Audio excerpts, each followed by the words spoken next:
Sean, thanks so much. Great show. And welcome to the Ingraham Angle. I am Laura Ingraham, and we have a huge show for you tonight, beginning with something you're not going to see anywhere else. My exclusive interview with the man who's at the center of the Russian investigation and featured in that fake Hillary-funded dossier. Carter Page is here. He's the former Trump advisor the FBI surveilled and the subject of that FISA memo. Page will react to the memo in his first interview since its release. And he's going to explain what he was doing on all those trips to Russia. But first, when Democrats cared about civil liberties, that's the focus of tonight's angle.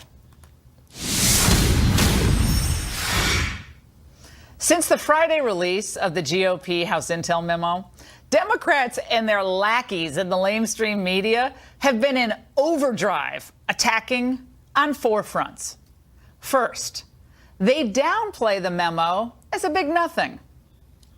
As the New Republic put it, quote, it would be easy to compare Nunes's memo to Geraldo Rivera opening Al Capone's vault. I was surprised that it was such a flimsy document on its face. The whole point here is not to be accurate. The point is to be misleading. I don't think that there's much to the memo. Now, for a memo that is supposedly a big dud, liberals are sure spending a lot of time trying to debunk it. Second, they charge that the memo's author, Devin Nunes, is a really bad actor. And did you know he's colluding with the White House? I think the president was crystal clear, and I think that especially Chairman Nunes is doing his bidding. I believe that this White House worked with Chairman Nunes to concoct this idea. I think it's very possible his staff worked with the White House and coordinated the whole effort with the White House. Now, that's a nice dodge. I love how they're trying to suggest that the memo is politically motivated while ignoring the facts in the memo that demonstrate that the entire Russia investigation was politically motivated from its inception. Devin Nunes' work to ensure the integrity of both the Clinton and the Mueller investigations should be welcomed by all Americans, whatever your political persuasion. And I'll tell you why. Because no one should be able to abuse or excuse the rule of law for political reasons. Governments cannot be allowed to target their political enemies. Well, they do it, though, don't they? In China and North Korea, and you bet, in Russia. My question is, what happened to accountability, holding government accountable? Third, the Democrats claim that Trump is going to use the memo to stop the Russia investigation and maybe even fire Deputy AG Rod Rosenstein, setting up a constitutional crisis. If Rod Rosenstein was fired, could that trigger the worst constitutional crisis since President Nixon's Saturday Night Massacre? If the president uses this fake, horrible release of distorted intelligence as an excuse to fire Acting Attorney General Rosenstein or Mueller, it could lead to a constitutional crisis. I'll just tell you, this could precipitate a constitutional crisis. I know there'd be a tremendous outcry. I know there'd be a constitutional crisis. I mean, this redefines echo chamber, takes it to a new level. They pass around a memo in the morning. OK, we're going to say cherry picked one day. Then we're going to go to constitutional crisis. Oh, my God. And I say, kids, take it easy. There's no evidence that Donald Trump is going to fire Rosenstein, despite, and I understand it, his displeasure with some of Rosenstein's stupid decisions, including signing off on one of those warrants to surveil Carter Page. But for just a moment, let's accept their silly scenario. Now, the firing of Rosenstein may trigger a political fracas, and maybe it would be unwise. I wouldn't do it. But the president surely has the constitutional authority to fire anyone in the executive branch. So I fail to exactly see how this would trigger a constitutional crisis. Finally, the Democrats insist that with the release of this memo, Trump and Nunes are putting the future of the entire FBI in jeopardy.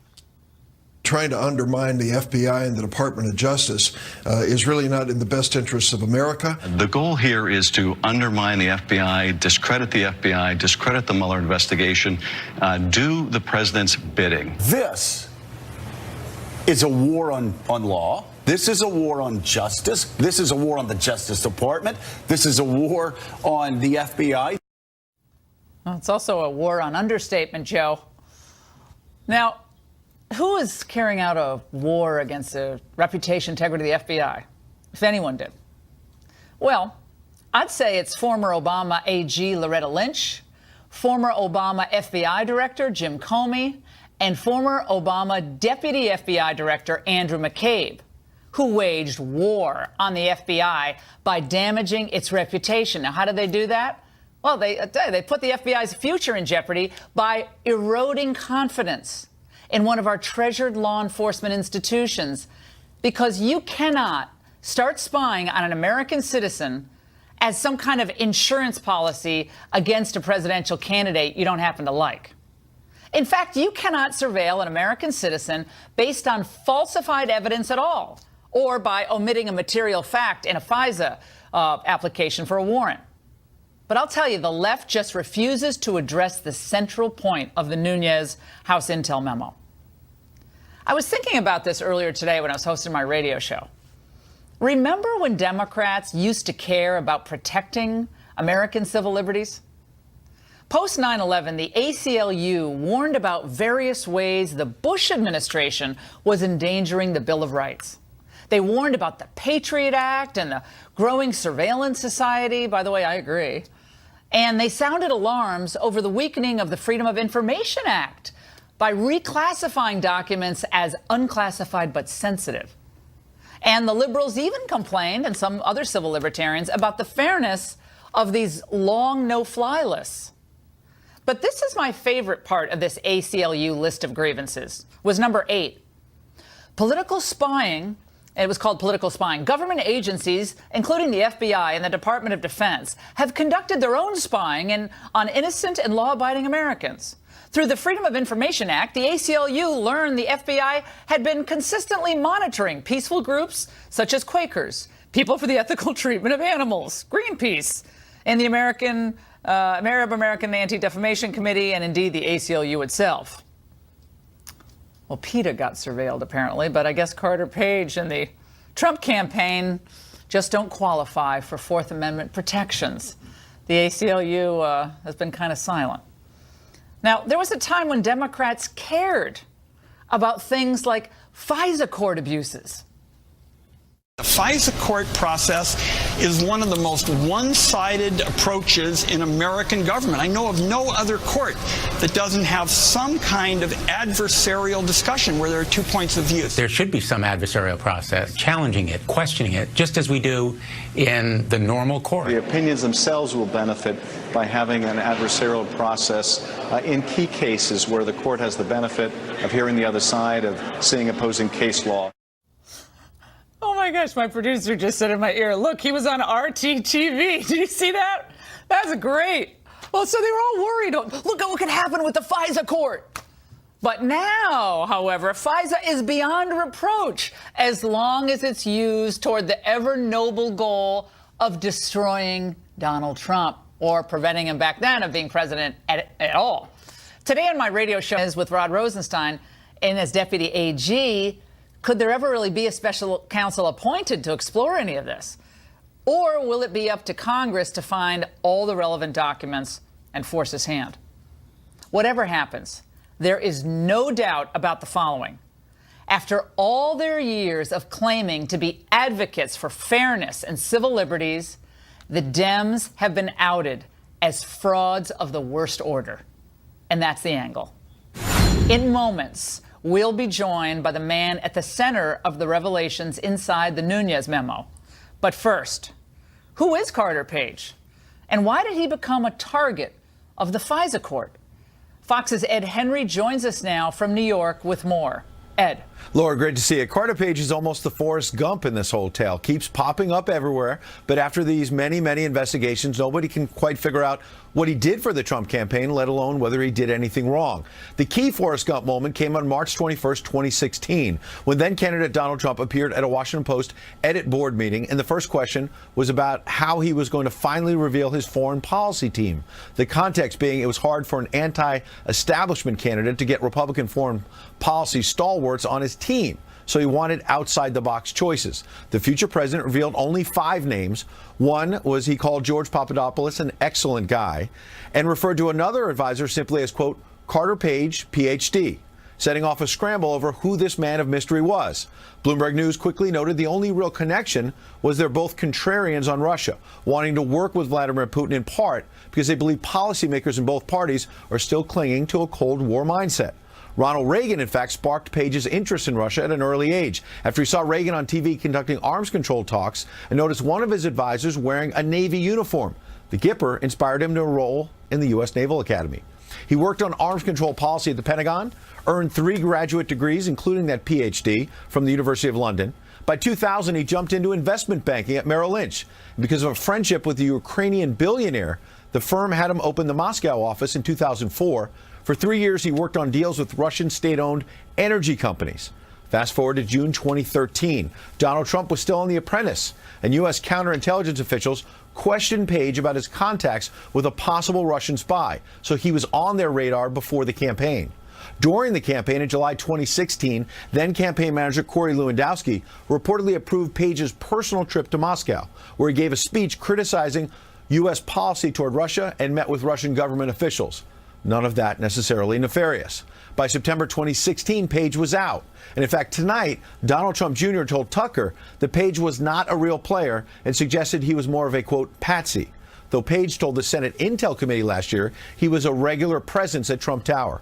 Even more curious, as we learned from Devin Nunes' memo, the FBI used the dossier to get a FISA warrant to listen in on Page's calls starting in October 2016, a month after we're told he left the campaign. And the surveillance was renewed several times deep into 2017 after he was gone. We noted this began at the March 2016 editorial board meeting with the Post, where George Papadopoulos has since pled guilty to lying to the FBI about his contacts with Russians. Carter Page has not been charged with anything. Laura? Ed, thank you so much for that report. And joining us now from New York, we're pleased to welcome, in an exclusive, former Trump campaign advisor, Carter Page. Carter, it's good to see you tonight. I know you have not spoken out about this House Intel memo yet or the reaction to it. What is your reaction? Well, my first reaction, Laura, when I saw it was, you know, there was a lot of details that kept dripping out, and it sounded really bad. And when I actually saw it, it was even worse than I could have possibly imagined. But then what was particularly interesting is sort of the next 48 hours after that, where part of the attack on Chairman Nunes and the committee was to come up with any new information to discredit me and anything related to the investigation or the overall investigation and all the great work that HIPSI's been doing. So it's pretty stark contrast between, you know, getting the facts out there and having, you know, still getting attacked. So it's pretty crazy. This is what Donnie Trump said earlier tonight. Ed referred to the interview he did just a short while ago with Tucker Carlson. He was asked about you, and this is what he said. This is a low-level person who worked in a campaign. This is someone who I've seen the emails where they said, well, this person's no longer working on the campaign. I believe one of my family members responded, who the heck is that individual? We'd never even heard of him. So to use that, again, as the basis to then try to attack the duly elected president, to do it then after that person's no longer even part of a campaign, all of these people kind of hang around. They're going to get their book deal. They want to be a part of something. So to utilize that person, I mean, they seem like a great patsy for that. Your reaction to what Donnie says, you know, a low-level figure in the campaign. I don't think you ever have really disputed that, but your reaction. Well, it was really impossible to help out in any way because, as you were alluding to, the attacks started almost immediately. Just anyone who had any connection or had ever done any work, positive or otherwise, in Russia was constantly sort of the #1 target for attack. So it was became a liability pretty quick. What I would say, though, is, Ed had sort of alluded to this early foreign policy committee. I was really impressed with a lot of the other people that were on the committee. And, as he mentioned, there was a few names that were mentioned, but really the people that came on or in the early months were pretty incredible. And but Carter, there was only one meeting, though, right? I mean, this was kind of slapped together in 24 hours. I talked to one of the people involved in it earlier tonight, and this was kind of thrown together really fast because, we got to have a list of people who are advising us. And this is when not a lot of people were helping out Trump in the spring of 2016.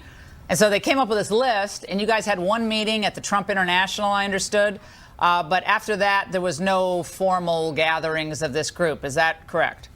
That you actually raised an important point, Laura. I should have clarified. Correct one point that Ed had alluded to. That one meeting, I actually had previous. You were in Hawaii. I was in. Well, I haven't said where I was, but if that's okay, sorry, now, it's now Hawaii. If it's been real, okay. Okay, but Carter, you know what I'm getting at. What I'm getting at is you were put on this list, and your past work that you did in Russia, we'll get into that later, raised a red flag. And the FBI apparently had been watching you for some time. Okay, so we fast forward to July, and you go to Moscow. You say you were invited to give a speech at a college there. Mm-hmm. When you went there, did you meet with government officials or people connected closely with Putin? So yes I gave a speech, and there was one senior government official who spoke after me. He was walking out of the building after he gave his speech, and we had a very brief conversation for less than 10 seconds. It was really a exchange of pleasantries. But a lot of the things he was talking about, you could tell there were positive opportunities on the horizon in terms of U.S.-Russia relations. So was that Sechin? Was that Igor Sechin? No, I've never met Sechin in my life. So. So that's in the. Yeah. So just so people know, and I mean, I find this to be fascinating that in this fake dossier, there is an entire paragraph, and I believe it's on page 31, where it says that in terms of substance of their discussion, Igor Sechin, who is a very former KGB guy, president of Rosneft, the state-owned oil company, said that the Rosneft president was so keen to lift personal and corporate Western sanctions imposed on the company that he offered Page, Trump's associate, the brokerage of up to 19% privatized stake in Rosneft in return. And Page had expressed interest and confirmed that were Trump elected president, then sanctions on Russia would be lifted. That's right from the dossier, Carter. And I think a lot of people hear about the dossier, but they don't know what's in it. So you're saying tonight that you have never met Igor, I always forget his name, Sechin. You've never met him. I've never met him in my entire life. And what's interesting about it, if you do the math on that, the 19% had a market value of about $11 billion. So if you think I'm going to get paid off some way, that seems like a pretty hefty sum. That's pretty good. I'm going to borrow some money from you someday. Carter, hold right there. We have a lot more to talk about. And it's fun. It's actually fun to read through this dossier because it's like, woo, crazy stuff. And we're going to have more to talk about after this in-house intel memo. Carter, when I saw that they started to listen in on your phone calls in October, that was after the Trump campaign had kind of put a termination on the relationship with you. I thought to myself, like, who wants to work in any campaign? If an individual, an American citizen, can be surveilled by the use of a dossier that was funded by the opponent, the political opponent, and they're all worried about Russia and their tactics? I mean, Russia does stuff like that, frankly, to their political opponents. But we're not supposed to do that. So your reaction when you found out that your calls at that point were surveilled? Well, the funny part about it is literally 1 week later, after they started hacking and wiretapping me, one of the emails I sent out was filing a complaint to the Organization of Security and Cooperation in Europe. It's a organization that the U.S. and many other countries is a part of. They had an election monitoring system going on in the United States, monitoring illegal influence and, election rigging. And I lodged a complaint there. And so I think one of the first things they were picking up on was my long complaint that I sent to Vienna and the OSCE. So it'd be interesting to hear what the reaction was to that when they. When did you know, by the way, Carter, that you were of interest to the FBI? It predated the relationship with the Trump campaign. It predated that, according to the FBI. So when did you know? Did they ever call you up or try to talk to you or say, "What are you doing over there in Russia? You're very well connected." Did they ever approach you? I've talked to them, and I actually mentioned this. I sent a letter to Director Comey on Sunday, September 25th, 2016, 2 days after the defamatory articles came out against me. And I was, as I mentioned there, I basically told him everything is totally false. If you have any questions about this witch hunt, which is what I called it, please don't hesitate to contact me.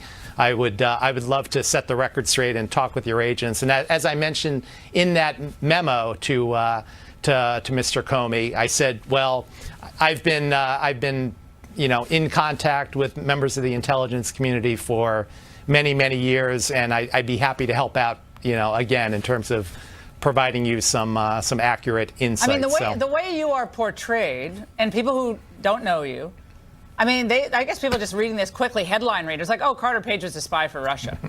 I mean, that's what I think that's what just regular folks who aren't focusing on a lot of these details, that's what they believe. That's what they think. I mean, that case, I was a witness to, there was a diplomat here in New York who I happened to meet at a conference, and, we struck up a conversation. I met him one time after that. And I actually was teaching a course at New York University that semester, and I just told him a couple things I was telling my students about, and he wasn't really interested, and I sent him a couple of course documents. That was it. I have a couple of questions for you, though. There's some things that I don't really make sense to me. Like, what about that letter that Time Magazine said you wrote to the academic press, and where they quote you as saying, over the past half year, I have had the privilege to serve as an informal advisor to the staff of the Kremlin in preparation for their presidency of the G20 summit next month, where energy issues will be prominent point on the agenda, the letter reads. Did you write that? Well, it's totally taken out of context. I basically... What do you mean taken out of context? I would never say I had the privilege to serve as an informal advisor to the staff of the Kremlin. Like, the G20, President Trump was at the G20 last summer. It is a collection of countries from around the world. We all know that. But why would you write that? I was offering, I was invited to provide some, they put together a roundtable of energy experts, literally people from around the world, top companies around the world, and I offered Carter, some insights. It sounds like you were kind of, to me, it sounds like you were really, you're really close to the staff of the Kremlin there. I mean, the way it's worded, I mean, I wouldn't have worded it that way. And I think what happens is people see that, and then they say, well, he went to Moscow in July of 2016 to kind of speak at a university. But why would you do that when you were with the Trump campaign? And who signed off on it? And was it really a cover for a meeting with government officials?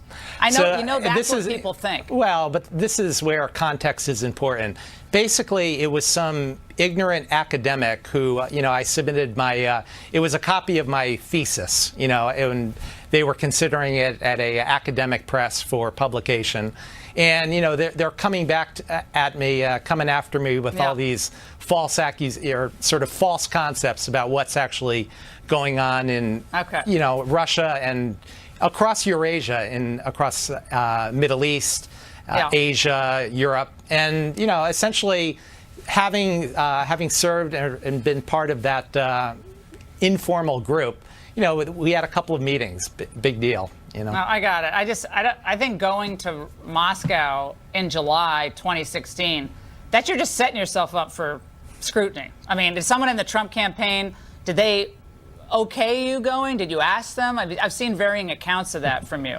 Did someone say go for it, or There was tell no go for it. You know, again, I was an informal, unpaid advisor, and But did you know, you tell I mentioned anybody it to at someone. the Trump campaign you were going? Yeah, I mean, I've been grilled literally many hours on this in both chambers of Congress many times, and you know, I gave them a heads up, and they said, you know, it's fine to go, but you're have nothing to do with the Trump campaign as part of this. And, you know, it's fine. you're actually suing. Are you suing the federal government? I mean, I think you saw New York Times tonight is pushing for a release of all the underlying documents in your case. Are you in favor of that? Absolutely. And actually, one of the articles that's mentioned in the House Intelligence memo from Friday, it references one article, and actually that was rebroadcast by a state propaganda agency in Washington. Broadcasting Board of Governors funds Radio Free Europe. And for the last 70 years, most of its history, it was supposed to be used for, you know, offering ideas to countries around the world. They changed the law in 2013, and now they can push government propaganda in the U.S. So this was the first election where that ever happened. So, you know, when Sean on his show was mentioning a list of questions as they kind of go to the next stage of this investigation, I think, you know, and actually that's run by State Department. It's Broadcasting Board of Governors, but they put that Yahoo News story out. But you're suing the Broadcast Board of Governors and who else? Very quickly. Oath Inc., which is the parent company for Yahoo, and Huffington Post, News, which has a ton of articles. Okay, Carter, we really appreciate your spending some time with us tonight. I know everybody was after an interview with you, but, you know, I just think an innocent American, I mean, from my understanding, is wrapped up in this whole thing, and I find the whole thing terrifying, and we wish you the best. So thank you so much for joining us. Thank you. All right. This has been unbelievable. Stay right here. We have a lot more when we return. Commentary from our experts on that interview and what it reveals. Stay with us. Paige joining us in studio. Got all three of them. Republican Congressman Ron DeSantis, Fox News contributor, Washington Examiner reporter Byron York, and Fox News contributor, senior editor at The Federalist, Molly Hemingway. Byron, let's start with you. Reaction.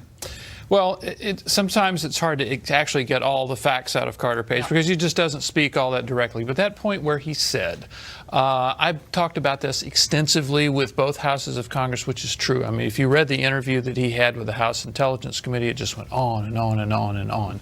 I thought the most telling part of your questioning was about him saying that touting himself as an advisor to the Kremlin. Why would you do that?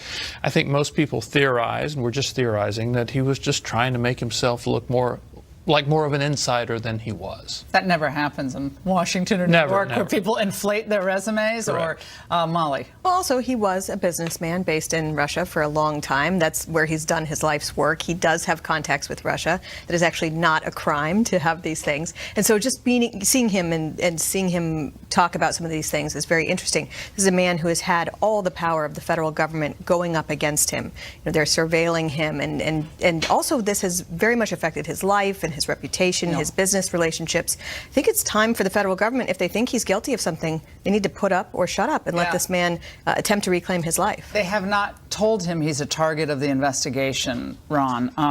Your reaction to what he said tonight? Well, I mean, he is kind of a weird dude, but like the fact that he says, release all the FISA stuff. Release it. He doesn't seem worried about that at all. Yeah, I mean, so to me, you know, it just seems like he wants all this stuff to come out because he doesn't think there's any there. But remember, because he was a U.S. citizen, when they went to surveil him, it's not just that there's suspicion he could be acting as an agent of foreign power. You also have to show he's violating a criminal statute. And the Nunes memo doesn't say what statute did they cite as a potential violation. Was it just some pretextual thing, or was there honestly something where they thought he was violating the law? We need to release all of this information. I mean, just as a human reaction, I feel sorry for Carter Page. I mean, I know he was in Russia I lived in Russia as a student. Like, I know a lot of people doing business in Russia. They're commercial real estate, people in science and so forth. Just because you've done business in Russia, and you know people, doesn't mean you're a Russian spy, but most people, like, they hear Carter Page, oh, he was a Russian spy. People just think that. because of the way the fake media has reported this. I've heard him referred to on network television as a known Russian agent. A known Russian agent. Now, this is the stuff that drives me crazy. That. But you raised a really interesting idea about what is his status with the Mueller investigation, because he is one of, if there is collusion, he's a really important part of this. Papadopoulos was the other person who was very important of this. He was not charged with any crime relating to a criminal conspiracy. He simply was charged with lying to the FBI. Now, what's the deal with Carter Page? He hasn't been charged with anything. Are they contemplating charging him with anything? And if they don't, where is the collusion? Molly, this is what the federal government can do. And this is, again, in the angle I did before he came on. Liberals used to care about civil liberties. I mean, those comments from Blumenthal, the FISA court, the abuses of the FISA court, you don't know what they're doing. They can spy on Americans. And here we have that happen starting in October after he left the Trump campaign. Well, and this is foundational to our understanding of what it means to be American, that the federal government cannot deprive you of life, liberty, property. They can't arrest you or spy on you without a really good reason. And if the civil rights and civil liberties of Carter Page can be violated, they can be violated for anyone. And that's why it's very important that we can trust these courts, particularly because the target of the investigation doesn't get the chance to plead his own case. So we rely on the government to make sure that they provide all the information that is key. We should point out that the warrant, it's often pointed out that, well, they didn't put the warrant on him until after he left the campaign. But that not only gets his phone calls going forward, it gets all of his email going backward, back when he was in the campaign. Plus, it allows the FBI to break into his home, search it, and plant electronics when he is not there. And potentially other locations. I mean, if they identify other locations, they could have surveilled other places. I mean, I'm saying it's ironic we're talking about Russia when we do this in the United States of America. I mean, Russia, Russia, Russia. What are we doing to our own people? I want you to react, Congressman, to both Trey Gowdy and it was Trey Gowdy and who else? Nunez, of course, made the comment today about the footnote and reacting to it. Let's watch. A footnote saying that something might be political is a far cry from letting the American people know that the Democrats in the Hillary campaign paid for dirt that the FBI then used to get a warrant on an American citizen to spy on another campaign. I read the footnote. I know exactly what the footnote says. It took longer to explain it the way they did than if they'd just come right out and said Hillary Clinton for America and DNC paid for it. But they didn't do that. Ron, is there anything that can be done to the people responsible for filing that, omitting a material fact, because it was omitted in that application? Yeah, look, I mean, your bar license, if you're practicing law, I mean, that goes into that. Look, there could be criminal liability. It would depend on the intent, and that's why we need all this information. But that footnote, I read it. I read the Schiff memo. It is the most circuitous way to say that there may potentially, I mean, they could have come out and said it. The way they did it was not enough candor for the court. Well, it's a material fact. You omitted a material fact from the application.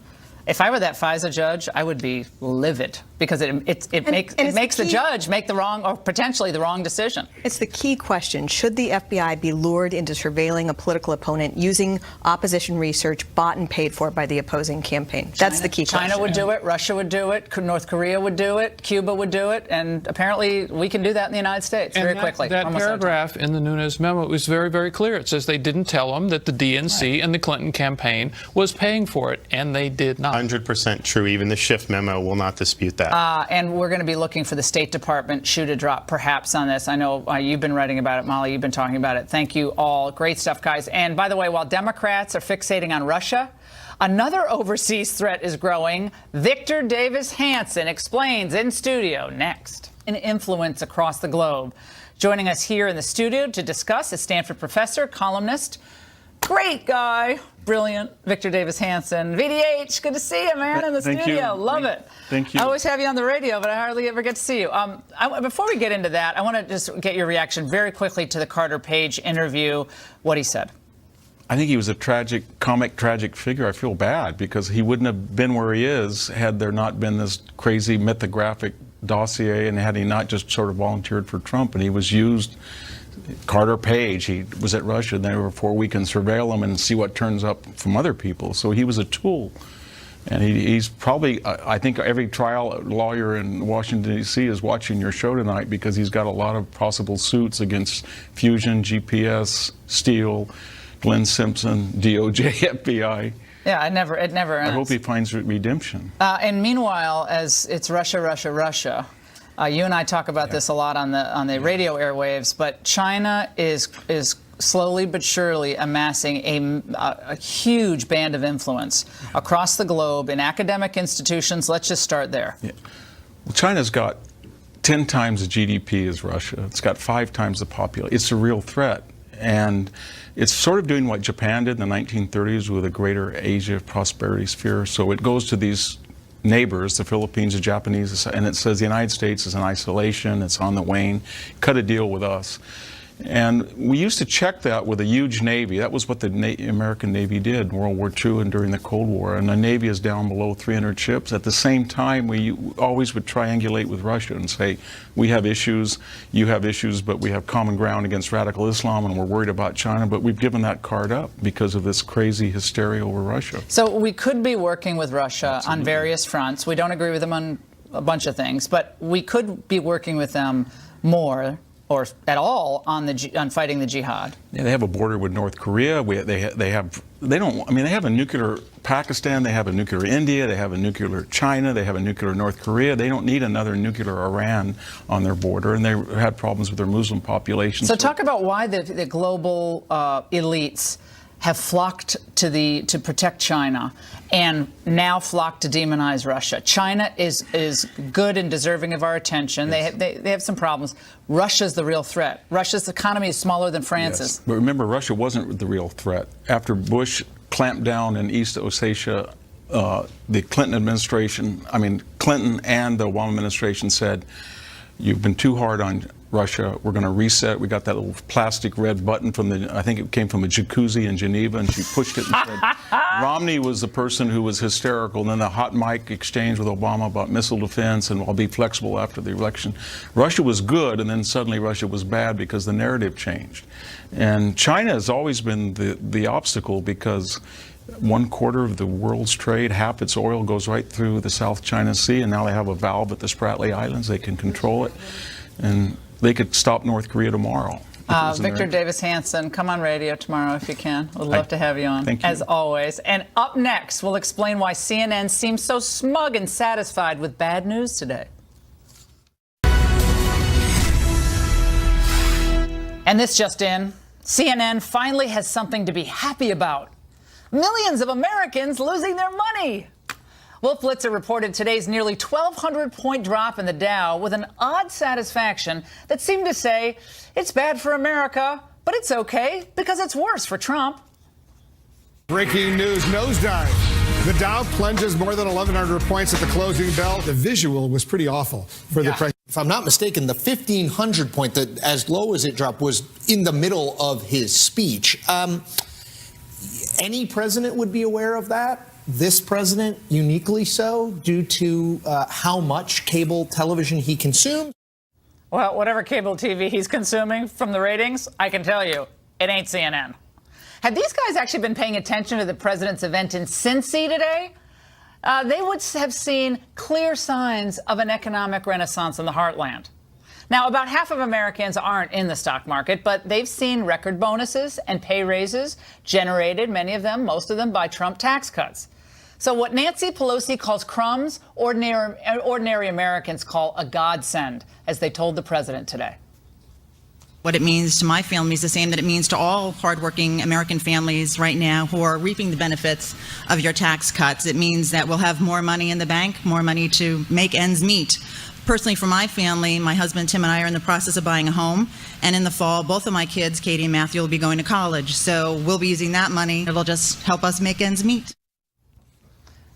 Now, I'll take that lady's common sense over Nancy Pelosi's crumbs any day.